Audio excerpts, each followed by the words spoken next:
first off, Alysha, big question for you. Why not go in with the big questions first? Oh my gosh. Okay, it's such a big question. I feel like we could spend the whole podcast talking about that one alone. I'm thinking of, all of the HR leaders that I've spoken with that are having, all these new technologies implemented, but then the adoption is quite limited. It's something we're all grappling with, right? Like everyone's kind of on the same journey right now, and it feels really hard because a lot of people aren't that much further ahead than where you are.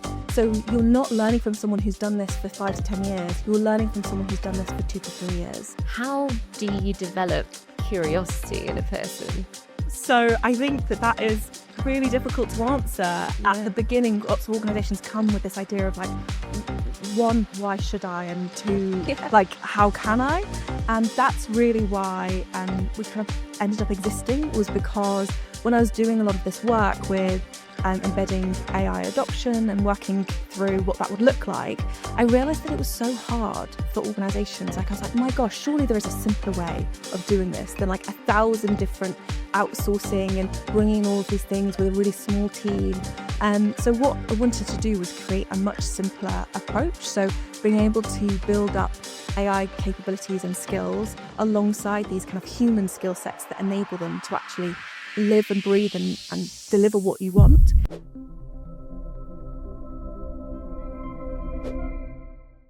This episode is brought to you by Instant Impact. Instant Impact provides transformative talent solutions to small and mid-sized companies that are making between 30 and 500 hires each year. If your recruitment's giving you a headache and you don't know where to start, then give the team at Instant Impact a call or visit www.instant-impact.com for more information. Hello and welcome to We Need to Talk About HR. I am your host, Louise Fraser, and today we're going to be tackling a big question. What does AI augmentation mean for us as humans, both in the big wide world and the workplace as well? Today, joining me on the show is Alysha Adams. Alysha Adams is a people and culture leader, NED and keynote speaker. Alysha has worked across charities, scale-ups and FTSE 250s, helping them to build AI capability within their cultures. Alysha believes in blending systems thinking and creativity to build performance systems around people. Alysha, delighted to have you here. Welcome. I'm so excited to be here. Thank you so much for having me today. Absolutely. So first off, Alysha, big question for you. Why not go in with the big questions first? What do you believe AI will do to the future of the workforce? Oh my gosh. Okay, it's such a big question. I feel like we could spend the whole podcast talking about that one alone. But I think what really excites me is the way that AI is changing the pace of the work, changing the pace of change itself. And as a result, it's also shifting and creating new possibilities. So when I think about that, what I'm thinking very much around is actually AI and AI augmentation represent the opportunities for us to lean into the humanness of work, being able to be more creative, to create more connection between people, and actually what that could mean for so many diverse roles. It could be that you are an engineer or a teacher or an HR leader, and you're having to think more like a designer or more like an experimenter than ever before. So I think that's the thing that really excites me, is what can it open up in how we work? I love that. I think thinking about how human characteristics are distinctly different from anything that AI or a machine can do. So these things like curiosity, imagination, and creativity as well. It's a pretty new way of thinking, right? We're all talking about AI, but as organizations, we're very much used to thinking about those hard skills. So if we unpack the idea of creativity and imagination and curiosity, what do you think that means for organizations in practice and the way that they hire or the way that they train or upskill? Yes, I think that's part of what the potential of AI is for people who are thinking strategically, not just about what we're doing right now with AI embedment and building AI capabilities, but what is that going to mean for the future? How is that going to disrupt our industries, and how will that change the sort of skills that we need from our people? So the reason why I talk a lot about skills like creativity and curiosity and imagination and, EQ in the context of AI is because those are actually foundational skills that are needed to actually work effectively with technology. So it's sort of like saying you can bring technology into the room, but actually it's the culture, it's the people, it's the skills that we have within that room that enable us to do something exciting with it. Otherwise, it's sitting in a box in the corner and it's not so interesting for anyone. So I think that's what it really means for us is we need those skill sets, those people skill sets, those human skills to help us use technology better. And as a result, we also need to recognize where we can lean into the things that we're best at as people and where technology's capabilities and limitations lie. Super, super interesting, especially I'm thinking of, all of the HR leaders that I've spoken with that are having, all these new technologies implemented, but then the adoption is quite limited. So I love the idea of actually you have to change the way that you look at how people operate. And I'm wondering if you could talk to us about any organizations that you've seen or helped to nurture those skills. How have they done that in practice? I think that's such a good question because it's something we're all grappling with, right? Like everyone's kind of on the same journey right now, and it feels really hard because a lot of people aren't that much further ahead than where you are. So you're not learning from someone who's done this for 5 to 10 years. You're learning from someone who's done this for 2 to 3 years. And when we're talking about AI adoption and the opportunity and the failure that kind of comes in there, I definitely see that we need to think of it more as a culture shift and as a culture transformation rather than as a systems, and a tools problem. So that's kind of that first starting point. And I've spent the last sort of year or so working on kind of an AI native project in a fintech company. And one of the reflections from that was the fact that all of these outcomes that we wanted from AI were not, in fact, AI outcomes. We're talking about being innovative, being fast-paced, being ahead of the curve. And I was like, yeah, but the human skills we need to do that are psychological safety and creativity. And this is, space to be different. And those are not things that come from AI. Those are things AI enables. So there's these kind of like human needs sit alongside the AI capabilities. And when you combine them, that's where you get really exciting results.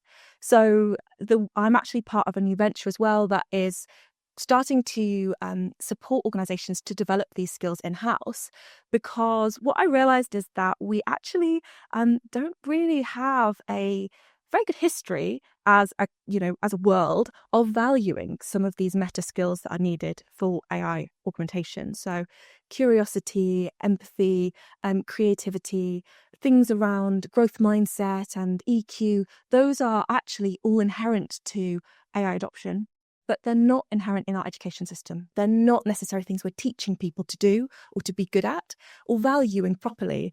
So part of what we're trying to do is support organizations to develop them in their people, not just in key roles, but across the board. And so that is really what we're seeing big opportunities with at the moment. That's really interesting in terms of, supporting organizations to develop those skills. Absolutely. And in terms of the skill, I suppose I'm kind of thinking I could probably name some people that have high levels of empathy in our organization and curiosity and all of those skills that you're talking about, but I'm not sure how I would necessarily go about measuring them, for example, or hiring for those type of skills. Do you have any ways that you have determined would or might work for doing that type of thing, as I guess wanting to know where you're starting from, right, in terms of those skills in-house? So making that baseline, I think, is a really interesting thing. And I think that part of it can come into that sort of self-assessment piece and that kind of 360 feedback and all of that kind of, that data that we can gather to understand where is the status quo, like what are people doing right now? Another part of it can come from the results. So something I talk about is that we may not value these skill sets themselves, but we value their returns for us, right? So we might not say as an organization, unless you are in the creative industry, you might not say we value creativity. But in an organization, you might value creating a really exciting new campaign, or getting new leads, or disrupting your industry as a whole. But that comes from creative thinking. So we value the returns, but we often don't nurture the actual existence of them to begin with. So part of it is about, like, for that measurement, you're sort of saying, what do you currently do that kind of like demonstrates that this stuff is important and that you're doing it, and what returns you're getting as a business. So that would be one of those pieces, because it is really hard to measure. And let's be real, self-assessments are an interesting bag when it comes to how we view ourselves versus how others might view us. So that would definitely be my first part. And then thinking about hiring for more complex meta skill sets, that is very much about taking a systemic approach. So thinking about the systems these people are going to be coming into, but also thinking really slightly bigger, right? So the opportunities of AI when it comes to disrupting industries and roles is that part of it sits in the space of, we might not be recruiting for roles in the future. We might be recruiting for capabilities, and we might be bringing people in to come and do diverse projects, and maybe they're jumping between disciplines. Maybe they're jumping across different parts of the organization, because that's where we need their skill sets. So hiring for skills and potential versus hiring for proven ability or kind of history, and be able to say, I've used this system before and that's what I was able to achieve, versus being able to assess for creative and critical thinking. Nice. It makes a lot of sense. And I've certainly spoken to a number of people about the idea of hiring for potential, and I think it really speaks to where we need to move, particularly as we're seeing organizations move to project work, fractional work, matrix structures. Cross-functional collaboration seems to be an absolute must now, and no one really needs to stay in their lane anymore, I suppose. So I get that. I think there's an element of subjectivity in relation to it, but I'm almost certain there'll be some research pieces that come out that sort of tell us how to objectively measure these things. So, flip side of hiring for or measuring, you mentioned you're working with organizations on developing. How do you develop curiosity in a person?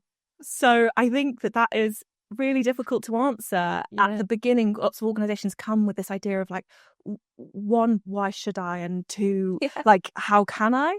And that's really why we kind of ended up existing, was because when I was doing a lot of this work with embedding AI adoption and working through what that would look like, I realized that it was so hard for organizations. Like, I was like, my gosh, surely there is a simpler way of doing this than like 1,000 different outsourcing and bringing in all of these things with a really small team. So what I wanted to do was create a much simpler approach. So being able to build up AI capabilities and skills alongside these kind of human skill sets that enable them to actually live and breathe and deliver what you want. Investors are now not talking about like you saving time with AI. They're saying, like, how are you delivering returns? How is this actually driving performance? And how is this driving growth? So the expectations of organizations are growing. And so what we're trying to do when we're developing these skill sets is actually really rooting it in organizational psychology, positive psychology, behavioral science. So I've spent a long time, my background is in L&D, spent sort of like 10 years designing learning programs. And some of it just comes from a really pragmatic approach of being like, a lot of people say, we want this. And it's like, great, love that. Are you willing to do this stuff? Because if you're not, that's not going to land. Actually, this is what's going to get you tangible results right now. So when we're talking about building some of the skill sets like EQ, people have already encountered that in their, in their leadership journeys, in their work. We know that that's really integral to developing resilience and, having teams that are able to be adaptable and thrive through change. So people connect that a little bit more. Things like curiosity, we're really driving the why. So we're trying to explain to people first, like, why should you care about this as an individual showing up in this? So curiosity and creativity, they're actually your innovators, right? So those are the things that are going to be your human edge. AI is great at lots of things, but regardless of how good it packages it, it's not good at original thought. So actually, the human capability of being curious and creative is what will be your differentiator from your competitor. That is your human edge. And curiosity is also part of that growth mindset, right? So if we say the pace of change right now, it's the fastest it's ever been. And I'm sure people feel it in their bones right now. I feel like we're in a rocket ship. But it's also the slowest it will ever be. And that's slightly a scary thought, right? So I think that a lot of people get a little shiver when they hear that. And part of what I think is really important that we do in the workplace is set people up for success. And to set people up for success, we need them to be able to respond to all these changes, and not just with the fear that our amygdala, like that part of our brain that's very reptilian, gives us as a response, but actually to be able to work through and to approach things with this curiosity and this openness and this desire to learn. So when we're teaching people, we're really rooting lots of that stuff in organizational psychology, and that's what we're bringing to the table in sessions and with group workshops and things like that, and coaching. But actually, the part that really makes a huge impact is that systems change, that culture change. So working with leaders and the C-suite to help them to understand what shifts they need to make as an organization to enable rather than disenable these things that they say are so important. And I think that's where a really big shift definitely comes in. Yeah, while you were talking there, I was thinking about the different journeys that different organizations are on, and you've worked with a multitude of organizations over time, and I'm thinking about our listeners who will be from varying backgrounds, but they may be sitting there with a broad engagement problem as a starting piece, let alone thinking about how to develop creativity and curiosity. So their change journey is quite far away from potentially that part. How do they start that journey? How do they start having the right conversations about the change that needs to be made for the workforce to be ready? I think that's such an important point to make, because we have to always look at where is people's starting line and not skipping too many stages ahead, but also recognizing what's going to take time to build and what will be sustainable, like what will be sustaining and valuable in the long term. I think it's really hard in the people and culture world because there's like a million different priorities at every single second, right? Yeah. Like the list is only ever growing. Expectations come from many different directions. So part of it is about thinking about telling the story. So connecting to that audience about what it is that they feel like are their issues of right now, and connecting the initiatives that you need to bring in for the business and for the future to solving some of those challenges for them. And so part of like even the word like meta skills, I feel like it sounds like super futuristic and unnecessarily technical, but all it actually means is timeless. So they're timeless human skills that are valuable always in every age. I know we're just speaking about this. I just came back from Greece. I was reading some of the work of Socrates whilst I was out there. He talks about critical thinking skills. Yeah, he's a long time ago, and he's talking about critical thinking skills, and that's one of the skills we need for AI augmentation. So part of it is about demystifying and connecting to what people need. So people are afraid of lots of different things. Some of them is to do with AI, and even words like AI augmentation, like what does that mean? And it can sound again like a little bit like distant from reality. But the truth is we're augmenting ourselves all the time. A good team augments itself. So you're good at design. I love presenting. Let's collaborate on this pitch together. That's team augmentation. Yeah. We already augment ourselves with our technology. That's why we have calendar alerts that are telling us, hey, you've got this meeting in 10 minutes. So we're not always having to check that we're not behind. Like that is augmentation. And AI augmentation is literally just saying, we're really good at these human skills. We're really, we are uniquely able to do these things. AI actually doesn't have these capabilities. And what AI is great at doing is not the same as what we are great at doing. So part of it is about that messaging of, how are we speaking to our people about what AI means for the future of them? AI augmentation is not replacing people or replacing roles. There's some really amazing Human Plus AI is a great book. And it kind of speaks to the fact that actually that is where organizations are going to get the best return on that optimization. So I think whatever journey it is that your C-suite and your board or whatever it is are saying you need to go on, that's your future direction. That's what you need to get ready for. And then you're looking at your starting point right now. What are your people saying are your biggest problems? Where are they struggling? Where are their pain points?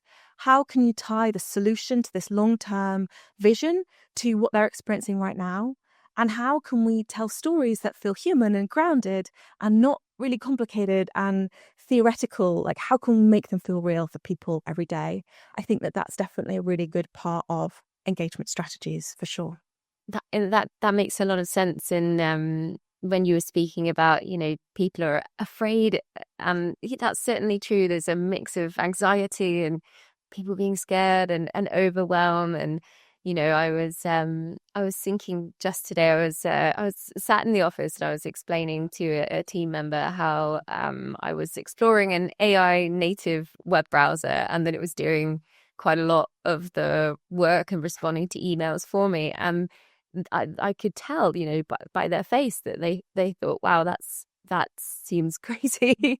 And they sat and reflected for a moment, and then they said, oh, I'm not sure I'd be ready to let that go yet. And I realized in that moment, well, probably before that, but everyone is on their own journey a little bit, right? And the level of coaching that one person needs to be more curious or to release the reins of that sort of hard skill stuff that technology can do for you.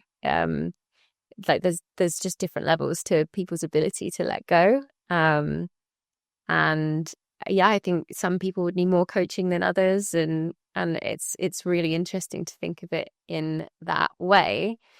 And while you've been talking, I've been thinking, does this change how school and education systems should operate if we're saying we no longer need like your deep knowledge in X subject or in your hard skills in Y, but we really need these soft skills? I really think that it changes what we need from the education system. However, truthfully, I don't think the education system is really serving us right now anyway, when it comes to, who it's producing and how it's kind of going about molding people. So I actually had quite an unconventional education, and part of me wonders if the fact that these sorts of skills around like curiosity and creativity and critical thinking are my bread and butter, maybe part of that comes from the fact that I never went through the traditional system anyway. So I actually left school at 12, and I home educated myself. I did my GCSEs at home. I went to a independent college at 15, did my A-levels. They didn't teach, it was very much more like university. They didn't teach you. You went to a couple of lectures and then that was it. You just go and do your thing and get good grades. And so, finished that early and build businesses and all of these sorts of things that sat outside of this traditional model. Yes. And so I feel like I never got forced through the funnel in quite the same way. And by opting out, actually, these skill sets got nourished and nurtured in different ways. So I do think that the education system doesn't set people up for success in the workplace right now. And I certainly think that it needs to have big changes to be able to set people up for the future.